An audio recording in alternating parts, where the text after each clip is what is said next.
خاندانوں کے اندر کچھ شریر لوگ ہوتے ہیں جو چھوٹی بات کو بڑا کر کے زوجین کے سامنے الگ الگ پیش کر دیتے ہیں.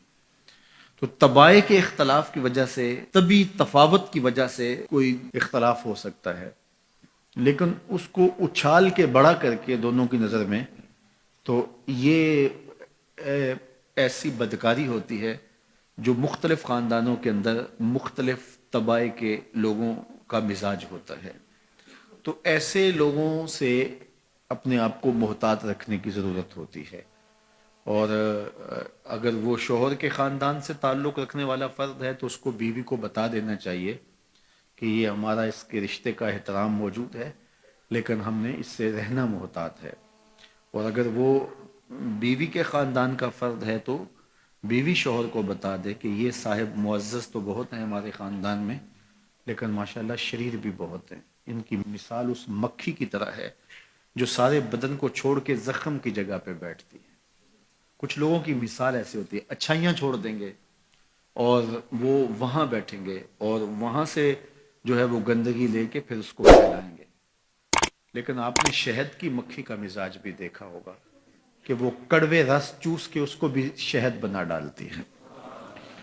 تو اس طرح کے لوگ عمومی طور پہ جو ہے وہ خاندانوں کو توڑ دیتے ہیں اور دو لوگوں کے درمیان فساد اور شر کا ذریعہ بنتے ہیں. یہ انسانی وجود کے اندر شیطان کے نمائندے ہوتے ہیں. اپنی اس دواجی زندگی کو، اپنی گھریلو زندگی کو بچانے کے لیے خاندانوں کے اندر اگر کوئی شریر طبع کا شخص ہو، کوئی بخسیس النفس شخص ہو، کوئی خبیث الفطرت شخص ہو، تو اس سے جو ہے وہ اپنے آپ کو محتاط رکھنے کی ضرورت ہوتی ہے، کیونکہ یہ طلاق کا سبب ہوتا ہے. طلاق کا ایک سبب والدین کی بے جا مداخلت بھی ہوتی ہے. والدین کی ذمہ داریوں میں شامل ہے کہ اگر کوئی اختلاف پیدا ہو جائے تو ان کو پاٹنے کی کوشش کریں.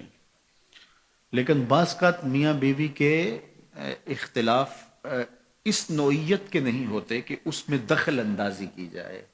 کچھ لڑائیاں پیار کی بھی ہوتی ہیں، کچھ الجھاؤ محبت کے بھی ہوتے ہیں، ایک دوسرے کو نظر انداز کرنے کا گلہ ہوتا ہے. تو یہ وہ باتیں نہیں ہوتی کہ جس کو آپ پرے پنچایت کا موضوع بنائیں اور جس کو آپ جو ہے وہ بحث کے عنوان دیں اور پھر اس پر جو ہے وہ آپ جو ہے وہ اپنا بڑا ہونا ثابت کریں کہ ہم بڑے ہیں اور یہ کیس ہمارے سامنے لاؤ. نہیں، بلکہ یہ پیار کی لڑائی ہے.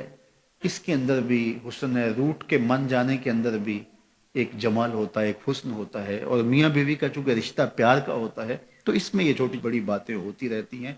اور اس میں بیوی معمولی سا نظر انداز ہونا بھی گوارا نہیں کرتی. شوہر کی فضول تر ذمہ داریاں بعض اوقات اس کو غافل کر دیتی ہیں، تو بیوی اس کو گوارا نہیں کرتی کہ تم مجھ کو نظر انداز کر رہے ہو. چونکہ انسانی فطرت کے اندر تجدید محبت بھی ہے. اگرچہ بیوی کو یہ یقین ہوتا ہے کہ یہ مجھ سے محبت کرتا ہے، لیکن وہ اس کی زبان سے سننا چاہتی ہے، اس کے معمولی رویے کی تلخی بھی اس کو گوارا نہیں ہوتی. تو یہ ایک فطرت انسانی ہے اور مرد کو یہ سمجھنا چاہیے کہ عورت سے جو ہے وہ اس کا اظہار کرتا رہے. وہ کیا کسی نے کہا تھا نا کہ محبت میں عجب تکرار کی خو ہے، محبت میں عجب تکرار کی خو ہے، کہو نہ کہ مجھے تم سے محبت ہے. تو یہ فطرت ہے، یہ تقاضا ہے انسان کا کہ وہ اس کا اظہار کرے. تو بعض کا بندہ کہتا ہے کہ میں ٹوٹ کے چاہتا ہوں، میں دل دماغ سے روح سے چاہتا ہوں، تو مجھے کیوں بار بار کہنے کی ضرورت ہے؟ تو یہ چیز بیوی کے لیے تلخی کا سبب ہوتی ہے کہ یہ مجھ سے محبت کا اظہار نہیں کر رہا. تو اس طرح تناؤ پیدا ہو جاتا ہے. تو یہ تو تناؤ محبت کا ہے. بیوی کو بھی 100% یقین ہے کہ یہ مجھ سے محبت کرتا ہے اور جو ہے وہ شوہر کو بھی. لیکن یہ اس طرح کے تناؤ کے اندر بعض خاندان کے بڑوں کو پنچ بننے کی بڑی خواہش ہوتی ہے، دھکے سے آگے بڑھا، ہاں جی آپ کی صلح کروانے ہیں، میاں تم گھر رہو، یہ معاملہ ہمارا ہے اور یہ مابین زوجین ہے.